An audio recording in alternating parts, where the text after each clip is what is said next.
Hi there. Welcome back to another Real Talk with Dr. Jim Sharps. It's great to have you back with us. I hope you're enjoying this series of videos where Dr. Jim and I talk on a broad range of topics about original medicine, IIOM, the school. And we've been kind of thinking, how do we really kind of keep creating fresh and relevant content for our channel? And we wanted to really, we've talked about original medicine before.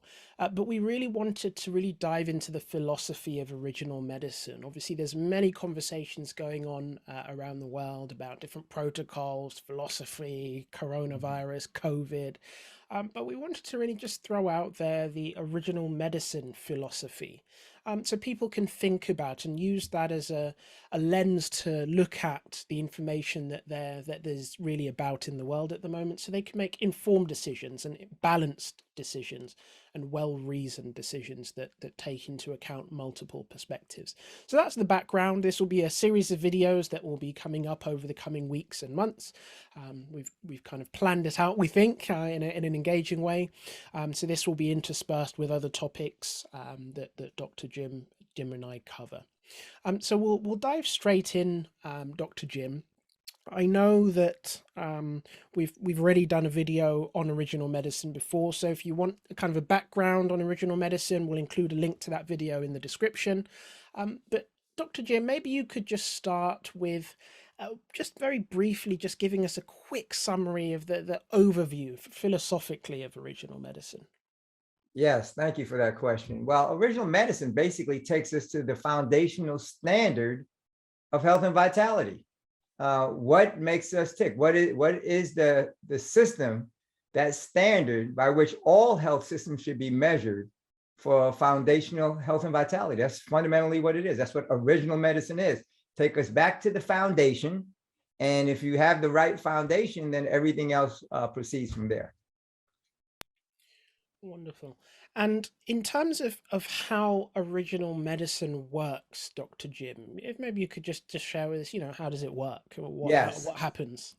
Yes, well, original medicine focuses on causes and contributing factors rather than just naming a disease. From an original medicine standpoint, naming a disease and talking about what its symptoms and signs are doesn't cure anything, and doesn't really give you a whole lot of empowerment for resolving those kinds of issues. So it basically is a way of defining causes, contributing factors, taking care of those, and then the system knows how to heal itself. That's basically what original medicine is all about. And you mentioned an interesting point there around kind of our natural vital forces and our natural how our body works. Right. Um, how does original medicine work in harmony with our bodies, and how does that differ from other approaches to medicine? All of the different approaches, they have some measure of success. But as I said, original medicine provides the standard. It basically looks at those foundational, fundamental 8 laws of health that we talked about earlier, and original medicine majors on dealing with those 8 basically factors for health and vitality. Now, other systems, they either directly or indirectly have to influence those. It's just that original medicine is very intentional about air, water, sunlight, nutrition, exercise, rest, moderation, trust in divine power. It's as simple as that. Original medicine makes no bones about it. They're so simple that people think you need a whole lot of complexity and a whole lot of science and research. You really don't. You really need to understand those. And if you major on those, that's the key to longevity, to health and vitality. That is the original medicine perspective. And there are many people that are probably watching this series of videos that are coming across original medicine. They're interested in natural, but if I may say, somewhat skeptical in the sense of, hey, well, there's a lot of science and papers that are the foundation of traditional medicine that many of us have grown up knowing and going over. So what would you say to kind of those people, Dr. Jim, who have a more, and I'm not saying that skepticism is wrong, healthy skepticism is part of the rational being, but what would you say to those people where they say, okay, well, Dr. Jim, tell me the science of original medicine, point me to the scientific papers of where what you're saying is validated? What would your word be for people that have that perspective very reasonably? What would your Yes. response be? Yeah, and that's very valid. And you don't see anybody quoting original medicine studies. There are no incentives for original medicine studies. As a matter of fact, the politics and the economics are against it because they're so simple and they're relatively inexpensive. So you're not going to see them pouring a whole lot of money into those kinds of studies. But I will tell you, see, people say that, show me the studies that show that original medicine works. And we do have courses. One of the courses that we have is proof positive. And that basically are the references and the many studies that support the superiority of original medicine. But you're not going to see it in the Journal of American Medicine, annals or things of that nature, because like I said, there are no incentives. But I play right back at them. I say, well, you show me one peer-reviewed study that shows that any of these different approaches are more effective than original medicine. There are no peer-reviewed studies that will demonstrate that they are as effective as original medicine. So I play it right back at them. They see all these other studies, but they can't point to one study that goes against, that can refute any of the things that I'm saying about the superiority of original medicine. Yeah, and that's a great point, because I think it's one where I think in society today there is a kind of a very the majority view really dominates, and I think one of the things that we want to really do in this series with Dr. Jim, and I hope you find it informative, is just to have a conversation, open up lines of thought. What you won't find in this series of videos is an extensive ream of scientific papers. Dr. Jim just gave you some interesting perspectives on why that is the case. Before I go on, Dr. Jim, if I can just ask you, my understanding is that a lot of pharmaceuticals, how that process works is they look at nature, they look at a kind of active compounds within nature, and they extract the most active compound, and then recombine it into a new kind of chemical or a new substance, so it can be patented. Correct. So essentially, what you're doing is because you can't patent nature. Is that perspective correct? I know I'm sure I read that somewhere, but there may be others that are watching this video that have heard something similar. Yeah, that's a very insightful perspective that you've demonstrated. And that's what they do. They look at nature, which provides all the healing. They find out what the active ingredient is in that natural product. They isolate it, and then they patent it. And it does have very powerful physiological effects, which is both its blessing and its curse. The blessing is it has a powerful physiological effect, but it's missing all those cofactors that you get in the whole product that are kind of adaptogenic, if you will. So they prevent it from going too high or too low. And if you get outside of the range of that active ingredient, either too high or too low, you can have a whole host of side effects, which can be anything from headaches, nausea, all the way up to death. So you don't see people dying of eating leaves, the leaves of the trees, which are the healing of the planet. But you have over 100,000 people a year dying from probably FDA-approved drugs, and over 2 million having major side effects. So yeah, having those, that's the only way you can patent. You can't patent nature. You can't patent a tree. You can't patent grass. You can't patent the herbs in their natural form, but you can isolate and combine isolated things. And that's why you hear me say a lot of times there's a lot of economics and politics, and there's science. You have to have brilliant scientists to be able to find and identify and isolate.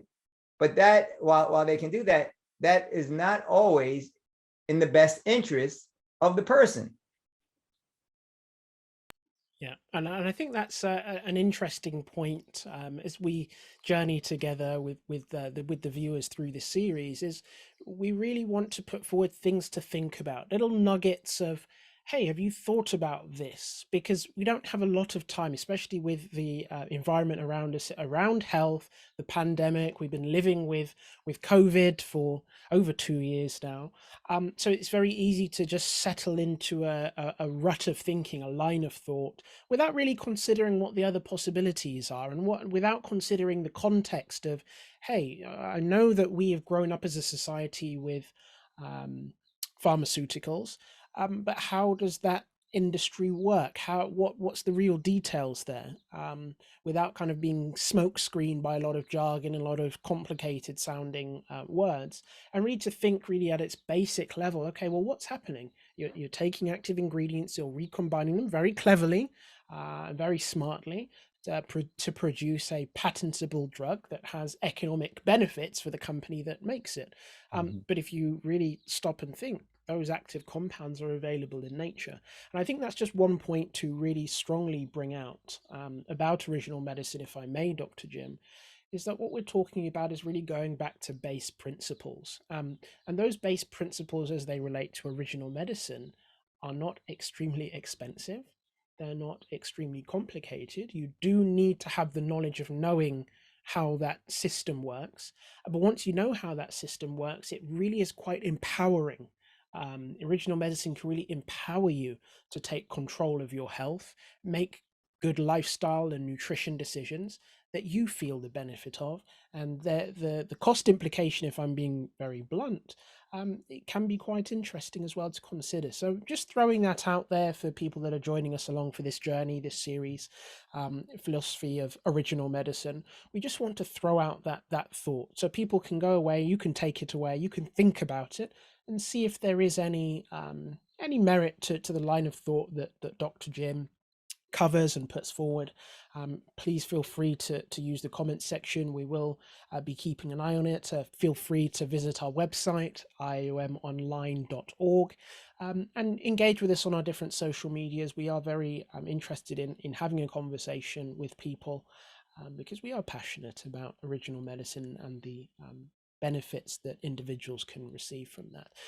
So Dr. Jim, just to close, did you have any other thoughts, just a very broad basis in terms of the philosophy of original medicine, or maybe a thought that you would want to leave with people as they just digest this first little video in the series? Yes, well, thank you. I just like to have people understand that the original medicine is clearly the most powerful system known to man for preventing and reversing all chronic degenerative diseases. Yes, there are other health systems, but this is the standard. This is the gold standard. And, we respect all other systems, and clearly they have value. And the clear value of conventional medicine is for trauma. Those isolated substances, they work very fast and they do their job very well. But we would like to help people understand a little bit about the care and maintenance of the body. You take people like me and you, Seth. We've gone all through elementary school, advanced degrees. Name one course that we took on the care and the upkeep of the human body. Not one. And so we're at the mercy of all kinds of health professionals, traditional, non-traditional, conventional. And I just want to encourage people to learn just a little bit about the basic care, and the business that we're in, as you know, Seth, is about empowerment. We want to empower people to have a little bit control of all of us practitioners, know a little bit, and rather than being managed by all kinds of different health professionals, you manage the kind of professionals you want. So if you want to buy a house, you don't just go to let people just tell you, you have some idea of how you want that framing, et cetera, done. And then you go to the appropriate professionals. So we're not, we're not in the mandate business. We're in the empowerment business. So we want you to be informed and be able to make the best decisions for your health and vitality. So I want to thank you so very much for providing this opportunity to share some of our perspectives with our valued students, clients, and those that are interested in pursuing improved health and vitality. Wonderful. Thank you, Dr. Jim. Thank you to everybody who has kind of followed us along and will follow us along in this journey. As we said at the start, this is the first part of a series of videos. We're not quite sure where it will end up, but we're trying to keep them short so you can listen to them on a lunch break perhaps, or the commute to work. And the kind of tone and style is just very kind of, hey, just something to think about, something to reflect on. We're not going deep into the weeds on it. We're not going, super granular. We're trying to keep it big picture so we can kind of frame, maybe add a different frame to the conversation around individual health in this kind of modern age. And potentially leave some options open for people who do want to pursue that empowerment that Dr. Jim mentioned. So that's really the video for today. In the series, we'll be kind of continuing to look at some of these kind of base principles, and then beyond that, we'll be looking at kind of health from Dr. Jim's perspective. I won't spoil that too much. Many of you that watch our video and see many of the videos on our channel, you know about Dr. Jim's sense of humor. So we'll explore health from maybe some of the perspective of Dr. Jimisms, to just leave some humorous but no less serious perspectives and viewpoints on health that I think we should all be thinking about. But thank you so much for watching to this point, watching to the end. If you do want to reach out to us, do leave a comment in the video below. Reach out to us on our social medias. We're on all of them: Twitter, YouTube, Instagram. So do feel free to reach out to us. And obviously, if you are interested in finding out more about the school, visit us on our website. Link will be in the description, but it's iiomonline.org. But once again, thanks for being with us. Thanks for watching, and we'll see you on the next video in the series. Bye for now. Blessings to all. Thanks for watching. Don't forget to hit like and subscribe, clicking the bell icon so you're notified whenever we upload.